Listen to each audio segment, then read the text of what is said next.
Have you ever watched your child struggle with failure? Maybe a poor test score, a lost game, or even rejection, and felt that deep, almost instinctive urge to fix it for them? If so, you're not alone.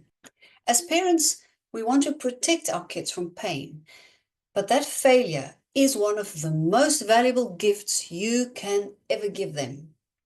Yes, you heard me right. Failure isn't the end. It's the beginning of resilience. Think of failure like this puzzle piece. It's just one small part of the bigger picture. Right now, it might feel like it doesn't fit or it doesn't make sense, but over time, as we add more experiences, more lessons, and more resilience, the full picture starts to take shape. Every failure is a crucial piece of the puzzle that helps our children grow. If you want to raise a child who can bounce back from setbacks, adapt to challenges, and grow stronger from mistakes, then this video is for you. Let's talk about how to parent your child through failure, step by step. Failure isn't just a moment of disappointment. It's an opportunity for growth. When children experience failure, their brains are actually learning. They're developing problem-solving skills, emotional regulation, and perseverance. But here's the catch. The way you react to your child's failure shapes how they see it. If you respond with panic or shame or an immediate solution, they'll learn to fear failure. But if you respond with encouragement, reflection, and curiosity, they will learn to embrace it as a stepping stone. So the first step, reframe that failure. Instead of asking, why did this happen? Try asking, what can we learn from this? Instead of saying, you should have tried harder, say, let's figure out what we can do differently next time. So now that we understand failure's value, let's talk about the resilience skills that help children to navigate it. There are three essential ones. Emotional regulation, which is teaching kids that disappointment, frustration, and sadness are normal and manageable. Then there's problem solving, which is about encouraging them to analyze what went wrong and how they can improve. And the third component is a growth mindset, helping them to shift from I'm not good at this to I'm not good at this yet. Here's a simple resilience building exercise. When your child fails, pause and name the feeling together. For example, I can see you feeling frustrated, or that makes sense, or it's hard to lose.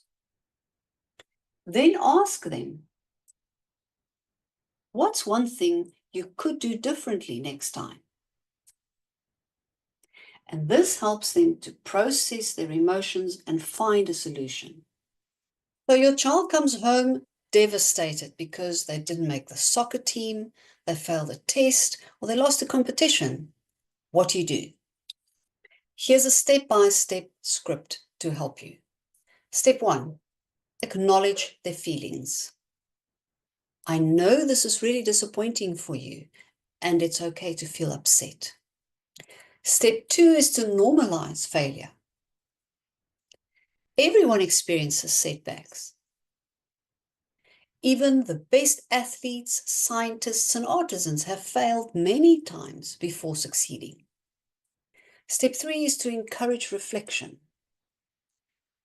Let's talk about what went well and what you might do differently next time. Step 4 is to reinforce their strengths. I love how hard you worked for this. That effort is what's going to make you stronger. And step 5 is to move forward. What's one step you can take to improve next time? You see, we don't just want to help our kids through failure. We want to equip them to handle it independently in the future. Here's how you do that. Teach them to take healthy risks. Encourage them to try new things without fear of failure. Celebrate effort, not just success. Say things like, "I'm proud of you for trying something difficult." And model resilience yourself. Share your own failures and how you've learned from them. Try this. At dinner, go around the table and ask, "What's one thing you failed at today? And what did you learn from it?" And this normalizes failure and it makes it part of everyday life. Parenting through failure is not about preventing pain. It's about teaching our kids how to rise after falling. If you found this helpful, imagine what you could learn from a whole community of parents who are committed to raising resilient, emotionally strong kids. Join my Get Up and Grow online community today. You'll gain access to exclusive parenting resources, expert-led discussions, and even more powerful tools and strategies. Click the link below to sign up, because resilient kids start with resilient parents.